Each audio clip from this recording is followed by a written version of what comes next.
Hello guys, आज एक नए व्लॉग की शुरुआत करने जा रहा हूँ। मुझे कोई ज़रूरी काम आन पड़ा है, इसीलिए मुझे अब जाना पड़ेगा 180 किलोमीटर दूर। जी हाँ, आज मैं जाऊँगा अपने गांव फतेहपुर, जो जयपुर से लगभग 180 किलोमीटर दूर पड़ता है। और इमरजेंसी ऐसी आ गई है कि मुझे अभी बाइक पर ही जाना पड़ेगा वहाँ पे। तो मैं करूँगा 180 किलोमीटर की बाइक राइड, वो भी 100 सीसी बाइक पर। जी हाँ, 100 सीसी बाइक पर हम चलेंगे 180 किलोमीटर। अभी मैं यहाँ से घर से निकलूँगा तकरीबन 11:30 बजे के आसपास, और फिर रास्ते में कितने में हॉल्ट लेता हूँ, कहाँ पर रुकता हूँ, कैसी बाइक चलती है, कैसा उसका रिस्पॉन्स है, क्या है उसकी हैंडलिंग और स्पीड कितनी चढ़ती है, सारा मैं आपको डिटेल बताऊँगा। और इस एक राइड में पूरा बाइक का जो लेखा जोखा है वो सारा आ जाएगा कि आपको 100 सीसी बाइक पर लॉन्ग राइड करनी चाहिए या नहीं करनी चाहिए। क्योंकि आजकल मैंने काफ़ी जगह देखा है कि लोग बाइक पर भी लॉन्ग राइड करने निकल पड़ते हैं। तो क्या 100 सीसी बाइक लॉन्ग राइड के लिए बेस्ट है या नहीं, इसी को आज चलते चलते चेक भी कर लेंगे और आपको मैं अपना एक्सपीरियंस शेयर भी कर दूंगा। सबसे पहले मैं चेक करूंगा बाइक का टायर प्रेशर कैसा है, फिर उसकी फ्यूल वगैरह चेक करके अच्छे से अपने निकलेंगे। तो बने रहिएगा, आगे की अपडेट मैं आपको देता रहूँगा और मेरा एक्सपीरियंस शेयर करता भी रहूँगा। पार्किंग में मैं आ चुका हूँ, बस अब निकलने की तैयारी है। मैं आपको बाइक दिखा देता हूँ। बाइक की कंडीशन काफ़ी धूल खाई हुई है क्योंकि मैंने काफ़ी दिनों से बाइक चलाई नहीं है। अभी मैं बाइक को चेक करूँगा और आपको दिखा भी देता हूँ बाइक कैसी कंडीशन में है। तो देखिए, मैं आपको बाइक दिखा देता हूँ। ये देखिए गाइस, यह है अपनी बाइक, धूल खा रही है। हम इस पर करेंगे 200 किलोमीटर की राइड। मैं करूँगा अभी इसको चेक, इसका टायर प्रेशर वगैरह सब चेक करके फिर हम पर होंगे रवाना यहाँ से, और रास्ते में मैं आपको अपडेट देता रहूँगा। तो देख लिया, बाइक कुछ की कंडीशन कुछ इस तरह से पड़ी है। तो चलिए मैं अभी करता हूँ बाइक को क्लीन और फिर निकलता हूँ यहाँ से। बाइक स्टार्ट हो चुकी है अपनी राइड। मैंने इसको तकरीबन महीने भर बाद स्टार्ट किया और ये एक ही सेल्फ में स्टार्ट भी हो गई है। मुझे करने का उसमें थोड़ा सा काम। जी हाँ, इसमें टायर प्रेशर का मैं आगे का ब्रेक यूज़ है, पीछे का ब्रेक यूज़ है। मैं इन दोनों ब्रेक्स को करूँगा सही और टायर प्रेशर को करूँगा सही। इसके बाद होगा मैं रवाना।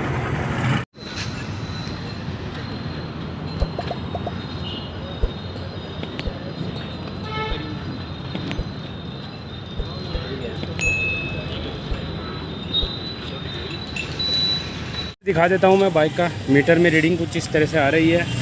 अब देखेंगे कि कितने किलोमीटर अपनी बाइक चल पाती है। चलो शुरू करते हैं अपनी जर्नी को। सफ़र की शुरुआत हो चुकी है। हमने लिया है यहाँ से 1 लीटर फ्यूल, बिकॉज़ मैंने बाइक को 1 महीने बाद ही संभाला है, तो इसमें फ्यूल की रिक्वायरमेंट थी। इसीलिए फ़िलहाल हमने 1 लीटर फ्यूल ही लिया है। बाकी का फ्यूल अपन हाईवे से लेंगे। सिटी को क्रॉस करने में ही हमें तकरीबन आधा घंटा तो आराम से लग जाएगा। तो रास्ते में हमें मिल ही चुका है, जैसा कि सिटियों में यूजुअली होता है ट्रैफिक। तो पुलिया के नीचे तो बहुत ज़्यादा ट्रैफिक हो रहा है, तो अपन शॉर्टकट लेते हैं और यहाँ से साइड से निकल जाते हैं।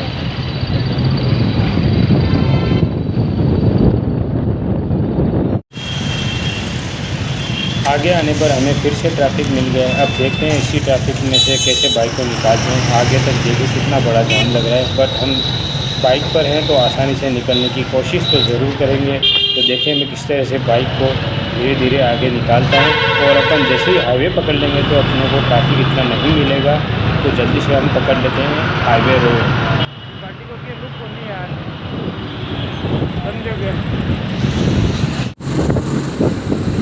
हमें निकले हुए तकरीबन 20 से 25 मिनट हो चुके हैं। तो कुल मिलाकर यहाँ हाईवे रोड पकड़ने में हमें लग गए हैं 25 मिनट। सिटी के मुकाबले देखा जाए तो हाईवे पर उतना ट्रैफिक नहीं है, फिर भी ये सिटी के नज़दीक का एरिया है, तो यहाँ पर थोड़ा बहुत तो ट्रैफिक मिलेगा ही मिलेगा। इस ट्रैफिक से अपन इजीली निपट सकते हैं। आज तो बाइक एकदम स्टेबल चल रही है। सफ़र के दौरान मैं आपको बताता रहूँगा कि कैसी मेरी बाइक परफॉर्म कर रही है। अभी मैं इसमें लगभग 40-45 किलोमीटर पर आवर की स्पीड पर इसको चला रहा हूँ। फ़िलहाल मुझे ऐसा लग रहा है कि ये एकदम ठीक ठाक चल रही है।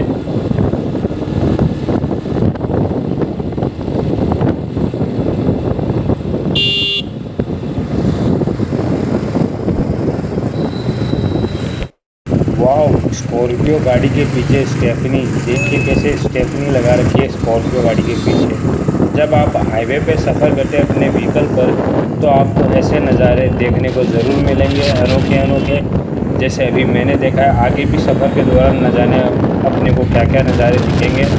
तो सफ़र को तो मैं बिल्कुल एंजॉय करूँगा। और अब हाईवे रोड एकदम खाली अपने को मिल गया है, तो थोड़ा सा आराम से और स्पीड के साथ ही चलेंगे। अभी मेरी स्पीड है 50 और 55 किलोमीटर पर आवर के बीच में ही है, इससे ज़्यादा मैं स्पीड को क्रॉस नहीं करूँगा। हमें निकले हुए तकरीबन हो चुके हैं 50 मिनट। तो 50 मिनट के बाद हम पहुँचे हैं पहले टोल प्लाज़ा, जिसको हरमाड़ा टोल प्लाज़ा भी कहा जाता है। तो हरमाड़ा टोल प्लाज़ा पहुँचने में मुझे लगभग 50 मिनट लग चुके हैं, बिकॉज मैं मैक्सिमम स्पीड अपनी 55 किलोमीटर पर आवर के अबाउ नहीं कर रहा हूँ। तकरीबन 1.5 घंटा हो गया हमें अपने सफ़र की शुरुआत किए हुए। अब बाइक में फ्यूल भी ख़त्म होने को आया है। सामने पंप तो दिखाई दे रहा है, तो चलिए वहाँ से अपन फ्यूल भी ले लेते हैं और थोड़ा रिफ़्रेश भी हो जाते हैं, आराम भी कर लेंगे थोड़ा। अभी मैंने स्पीड को 50 किलोमीटर के आसपास ही मेंटेन कर रखा है, उसी रफ्तार में मैं कंटिन्यू आगे बढ़ता रहूँगा। तो पहले थोड़ा फ्यूल ले लेते हैं, उसके बाद सफ़र को जारी रखेंगे। तो यहीं से मैं फ्यूल डलवा लेता हूँ बाइक में और थोड़ा रिफ़्रेश भी हो जाता हूँ।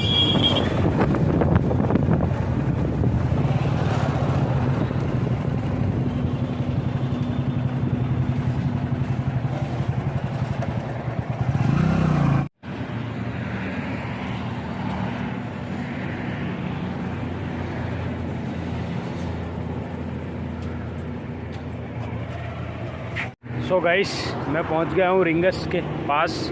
तकरीबन रिंगस यहाँ से 1 किलोमीटर दूर है, यानी मैं ऑलमोस्ट रिंगस पहुंच चुका हूं। अब यहाँ से मैंने लिया है फ्यूल ले लिया है मैंने यहाँ से पंप में। आपको मेरे पीछे पंप नज़र आ रहा होगा, यहाँ से मैंने फ्यूल लिया है। मेरी राइड के दौरान मुझे 100 सीसी बाइक में गाइस एक दिक्कत ज़रूर लगी कि मिरर नहीं है। जी हाँ, मेरी बाइक के साइड मिरर नहीं लगे हुए हैं, इसीलिए मुझे थोड़ी सी दिक्कत का सामना करना पड़ रहा है हाईवे पे चलाते वक्त। रियर मिरर ज़रूर होने चाहिए, ये बहुत ही ज़रूरी है। देखिए रोड पर खड़ा हो रहा हूँ मैं अभी, और अब यहाँ से मैं निकलूँगा आगे, क्योंकि ट्रैफिक में मैं फंस चुका था। ट्रैफिक के दौरान काफ़ी स्लो मेरी स्पीड रही, इसलिए मुझे टाइम लग गया यहाँ पे आने में। अब आगे की अपडेट मैं आपको देता रहूँगा। रिंगस से मैं अभी बस निकल रहा हूँ। चलो चलते हैं आगे की राइड पर और सफ़र को जारी रखते हैं। कुछ देर रुकने के बाद अब फिर से हम निकल चुके हैं अपनी मंजिल की ओर। सो मैंने अभी स्पीड को 50 किलोमीटर पर आवर के ऊपर ही मेंटेन कर रखा है। अब हम रिंगस से निकलकर सीकर की ओर आगे बढ़ रहे हैं। और इस दौरान बात करूं मैं मेरे राइड एक्सपीरियंस की, तो फ़िलहाल मुझे इस बाइक से कोई भी शिकायत नज़र नहीं आ रही। हाँ, अगर आप इसको ज़्यादा हाई स्पीड पर चलाने की कोशिश करेंगे तो हल्का सा आपको वाइब्रेशन फील होगा। ये एक नॉर्मल बात है, क्योंकि आप एक 100 सीसी बाइक चला रहे हैं तो आपको हल्की सी वाइब्रेशन तो ज़रूर फील होगी गाइस। अभी बाइक एक फ्लाईओवर पर चढ़ रही है और फ्लाईओवर पर चढ़ते समय मुझे इसमें पावर का कोई कमी फील नहीं हो रही है। हम 2 पर्सन इस बाइक पर ट्रैवल कर रहे हैं और मेरा वेट होगा तकरीबन 80 केजी के आसपास, और मेरे साथ जो पर्सन ट्रैवल कर रहे हैं उनका भी वेट है 70 केजी के आसपास। हम दोनों के वेट को मिलाकर भी इस बाइक में मुझे पावर की कमी बिल्कुल भी फील नहीं हुई। 100 सीसी के हिसाब से ये बाइक एकदम डिसेंट परफॉर्म कर रही है और पावर भी एकदम सही प्रोड्यूस कर रही है। अब बात करता हूँ मैं इसके सीटिंग कंफर्ट की। तो अभी तक के ट्रैवल के दौरान मुझे इसमें सीटिंग कंफर्ट भी एकदम ठीक ठाक लगा। आराम से मैं बैठ रहा हूँ और आराम से मैं इसको राइड कर रहा हूँ। सीटिंग की कुशनिंग भी काफ़ी अच्छी और बेहतर है। स्पीड भी मैं 50 और 55 किलोमीटर पर आवर के बीच में ही रखूँगा, इससे ऊपर मैं इसको राइड नहीं करूँगा, बिकॉज़ हमें सफ़र तो कर रहा है लेकिन सेफ्टी के साथ ही। तो गाइस, जब भी आप भी सफ़र करें हमेशा स्पीड का खास ख्याल रखें। मैंने इस बाइक को हल्का सा स्पीड अप किया है, वो इसलिए क्योंकि हम इसको जांच सके अच्छे से कि यह स्पीड में भी कैसी चलती है। तो देखिए मैंने 60 के आसपास इसको अभी कर रखा है, लेकिन 60 के आसपास ही आते ही वाइब्रेशन करना शुरू कर चुकी है। अब 100 सीसी बाइक है तो हल्का सा वाइब्रेशन तो आपको स्पीड में फ़ील होगा ही। इसमें वेट भी कम है, इसलिए इसमें वाइब्रेशन का फील आपको ज़रूर होगा अगर आप इसको स्पीड में राइड करेंगे। बट अंडर 50 और 55 किलोमीटर पर आवर की अगर आप स्पीड रखते हैं तो आप कंफर्टेबली इसको राइड कर सकते हैं और आराम से अपना सफ़र का मज़ा भी ले सकते हैं। अगर स्पीड अप किया तो आपको वाइब्रेशन इसमें ज़रूर फील होगा।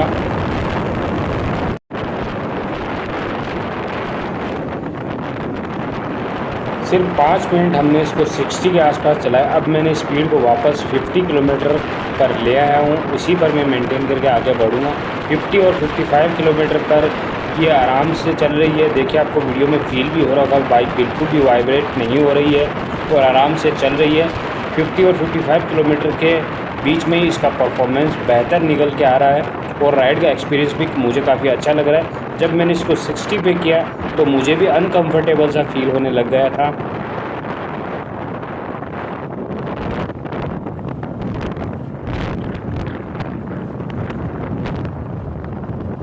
तो अब आ चुका है हमारा सेकंड टोल।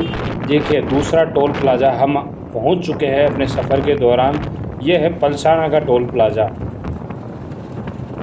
सफ़र के बारे में आपको चलते चलते बताते हुए और बातों ही बातों में हमने कर दिया है हमारे दूसरे टोल प्लाज़ा को भी क्रॉस। दीजिए हमारा दूसरा टोल प्लाज़ा भी क्रॉस हो चुका है। सफ़र के दौरान काफ़ी मज़ा आ रहा है और मैं अपनी राइड को फुल इंजॉय भी कर रहा हूँ और बाइक भी एकदम कंफर्टेबल है। वो देखिए सामने आपको पहाड़ियाँ नज़र आ रही होगी, वो पहाड़ियाँ एक्चुअली सीकर में है। तो हम पहुँच चुके हैं सीकर के करीब। सीकर की पहाड़ियाँ हमको नज़र आने लग गई है। स्पीड को मैंने अभी 50 किलोमीटर पर ही मेंटेन कर रखा है। आराम से अपने सफ़र को एंजॉय करते हुए चलेंगे। जल्दी से पहुंच जाते हैं सीकर, वहां पर अपना एक्सपीरियंस मैं आपको बताता हूं।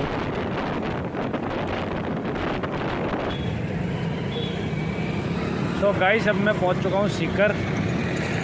मुझे लगभग 2.5 घंटे लग चुके हैं सीकर पहुंचने में। आप सोच रहे होंगे बड़ा लेट आया मैं, लेकिन एक्चुअली मैंने स्पीड मैक्सिमम 55, बस स्पीड लिमिट 55 ही रखी, इससे ज़्यादा मैंने कोई स्पीड नहीं बढ़ाई। इसीलिए थोड़ा टाइम लग गया मुझे, लेकिन चलेगा, कोई नहीं। सेफली राइड करेंगे तो सफ़र का मज़ा ही कुछ और होगा। फर्स्ट प्रायोरिटी अपनी सेफ्टी के साथ ही राइड करना है। अब मैं जा रहा हूँ सीकर के अंदर, वहाँ से कुछ सामान लूँगा और फिर आगे का सफ़र जारी करूँगा। अब तक के सफ़र के दौरान गाइस मुझे साइड मिरर की कमी तो बहुत ज़्यादा ही खल रही है। साइड मिरर होना चाहिए। और बाइक है ये CT 100। आप सोचिएगा, मैंने भी इतनी उम्मीद नहीं की थी, सच बता रहा हूँ गाइस। इतनी कंफर्टेबल बाइक है कि बस पूछिए मत। लॉन्ग राइड के लिए एकदम बढ़िया बाइक लगी मुझे। इंजन रिस्पॉन्स इसका इतना अच्छा है।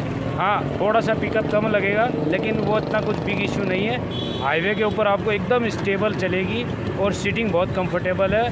और मेरी सीटिंग जो पोजीशन है, जैसे मेरी कमर जो है एकदम इसमें सीधी होती है और कोई दिक्कत नहीं आई मुझे चलाने में। सीकर के अंदर चलते हैं, फिर आगे का सफ़र जारी रखते हैं।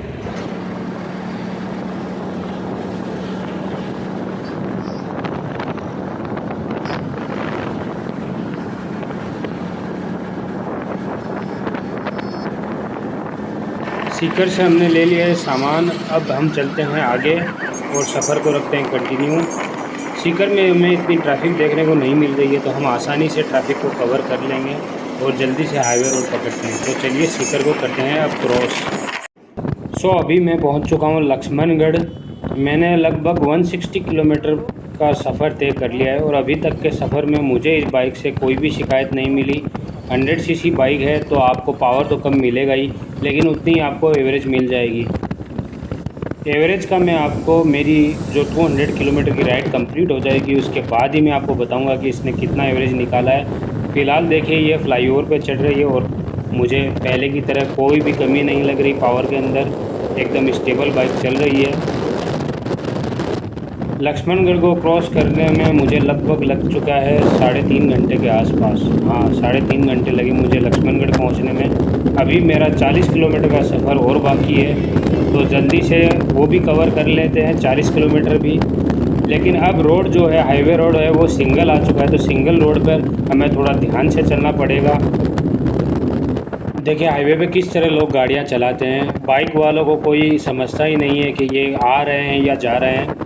जैसे किया वैसे गाड़ी निकाल रहे हैं लोग, पता नहीं इनको लाइसेंस भी कौन दे देता है। सिंगल रोड पर आप बाइक चला रहे हैं तो आपको बड़ा ध्यान से चलाना पड़ता है, क्योंकि जब ये जो छोटी कार वाले होते हैं ना, ये बिल्कुल भी ध्यान से नहीं चलाते हैं, सामने से भी निकल के आ जाते हैं ओवरटेक करते समय भी आप बड़ा ध्यान से ही ओवरटेक कीजिएगा कि सामने से भी कोई बस, ट्रक या कार नहीं आ जाए। पीछे साइड मिरर में भी देख के चलिए कि पीछे से भी कोई व्हीकल आ तो नहीं रहा है। हमें अपनी सावधानी खुद ही रखनी चाहिए, बिकॉज़ हम सामने वाले पे बिलीव नहीं कर सकते कि वो कैसा चला रहा है, नियम फॉलो कर रहा है या नहीं कर रहा। सफ़र के दौरान इन सब बातों का हमें ख्याल रखना पड़ता है, तभी अपनी राइड सेफ्टी के साथ ही कंप्लीट हो पाएगी और हम पूरे मज़े के साथ अपने सफ़र का मज़ा भी ले पाएंगे। सो फाइनली मैं पहुंच चुका हूं फतेहपुर सेगावाटी। यहां से ऑलमोस्ट मेरा 10 किलोमीटर और बाकी रह गया है। 10 किलोमीटर का सफ़र और तय करता हूं और फिर मैं अपना जो भी पूरे सफ़र का एक्सपीरियंस है इस बाइक के साथ 100 सीसी इंजन का कैसा रिस्पॉन्स रहा वो सब आपके साथ में शेयर करूँगा। फाइनली हमारा ट्रिप हो चुका है कंप्लीट और मैं पहुंच चुका हूं घर पर। मैं बताता हूं आपको मेरे एक्सपीरियंस के बारे में। मेरी 200 किलोमीटर की जो जर्नी है बहुत ही अच्छी रही। बाइक के बारे में बात करूं तो देखिए 100 सीसी इंजन है। अगर आप 60 किलोमीटर के ऊपर बाइक को राइड करते हैं और हाईवे पर ज़्यादातर चलते हैं तो ये बाइक आपके लिए बिल्कुल भी नहीं बनी है। 60 के ऊपर जाते ही ये बाइक बहुत ही ज़्यादा वाइब्रेशन करने लगती है।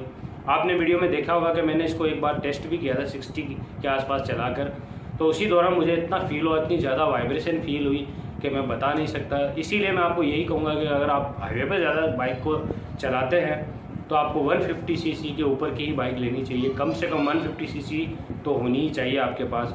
डे टू डे कम्यूट में ये बाइक बहुत ही अच्छी है, बहुत ही अच्छा परफॉर्मेंस निकाल के देती है।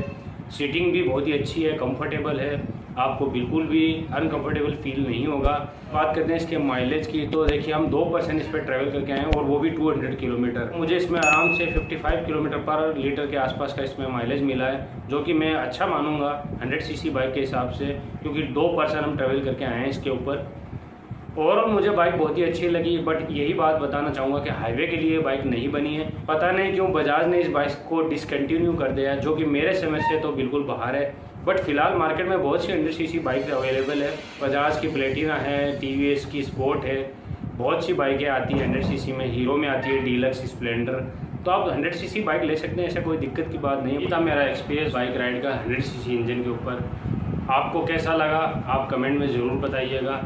बाकी कंक्लूजन यही है कि अगर आप हाईवे पर चलाना चाहते हैं तो आपको 150 सीसी बाइक लेनी होगी, और डे टू डे कम्यूट के लिए अगर आपको बाइक चाहिए जो कि अच्छा माइलेज दे और बेहतरीन परफॉर्मेंस दे, कंफर्टेबल भी हो और लो मेंटेनेंस हो, तो आप 100 सीसी इंजन की तरफ ज़रूर जाएँ।